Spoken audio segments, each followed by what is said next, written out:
And we're live. Welcome all to the Rare Arts Festival. We've got Conlon here, um, and we're just going to dive right into it. I appreciate him being the first speaker on this crowdcast platform we're trying out.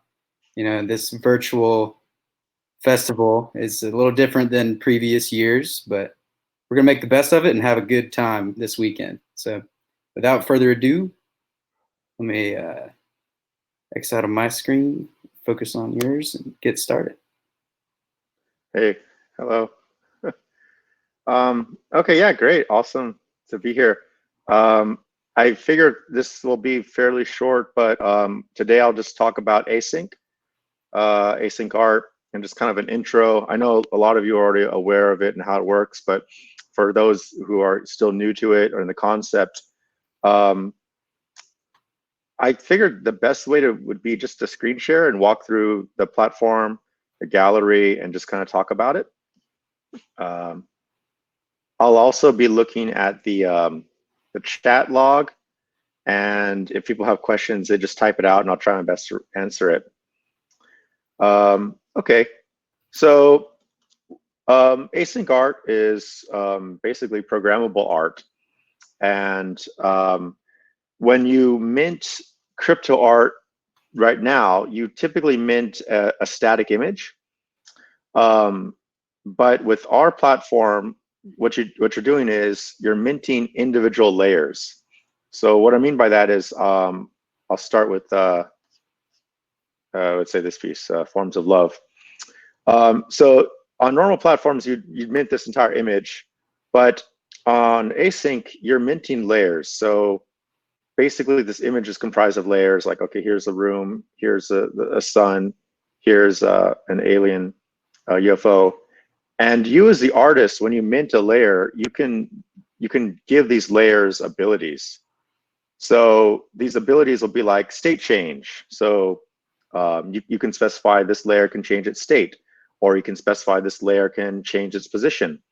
And whoever owns that layer token is able to change this, use those abilities. So for instance, this layer here, interdimensional truth, it comes with 3 different state changes. There's 3 different things you can control about the painting. And when you apply these changes, they're done through transactions. The master, what we call the master has a set of instructions for how to render this image. And so whenever a change is made on one of the layers, this master is able to be re-rendered following those instructions and change over time. And so this allows basically artists to, fractionalize ownership over a painting. It allows an artist to give control over various aspects of their painting. I can go back into the gallery. I'm going to check this here.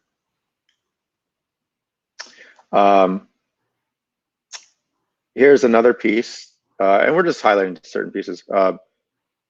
In this piece, yeah, again, rather than be a single image, the artist Osinachi here has tokenized individual heads within the image.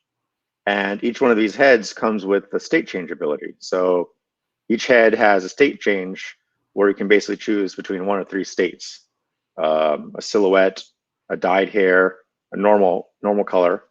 And this piece is actually collectively owned by, I think, about 21, 22 different people who own multiple heads or one head, and is constantly changing because people are constantly changing their states in relation, in effect to each other.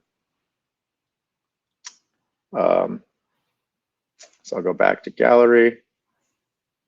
This is a piece called The Tribe, and this is a pretty complex piece. This is by Pak, the artist Pak. And this piece has actually 27 different layers. And each of these layers controls a different aspect of the painting. And some of these changes are really big. Like, for instance, in this one, you're changing the color of the face in the middle. But in something like this one, you're changing the color of like these 6 little dots around the painting. So it's again up to you, the artist, to see how big of a change you want to allow the owner to do over the painting. We also have something called autonomous features. So basically, now that you can change your art through the blockchain, it's kind of cool to think about, well, a human now is not only required to change the art. Now you can have basically like a server with access to a wallet push changes. So for autonomous pieces like this TXU totem, this layer right here, this day and night base, which controls the day and night backgrounds of the painting, is actually controlled by a server. So a server is updating this twice a day at 6 a.m. and 6 p.m. And so this piece is constantly changing to reflect the day and night cycle. So when you come at it, it'll look different each time. Just keep checking here. Any questions so far that people have?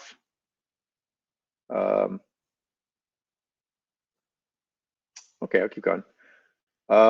Yeah, so this piece, Fly Files by Shortcut, pretty simple. There's only 3 layers.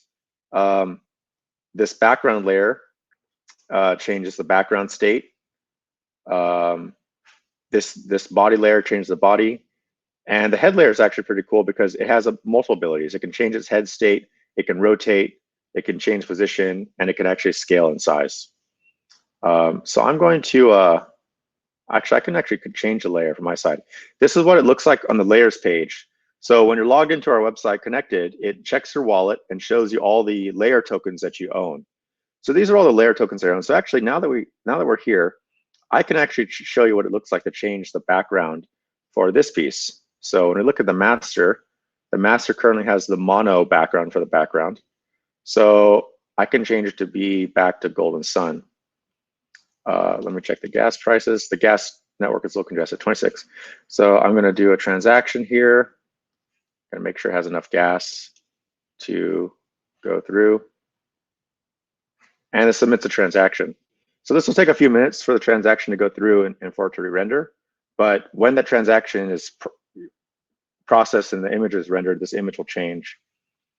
And the way we achieve this is that we've developed an open source renderer which anyone can basically run to view the artwork. Yeah, so I can go back. Any other questions so far? There's a couple questions if you click the Ask a Question button at the bottom right. Oh, okay, cool. Thank you. So does the render upload a new image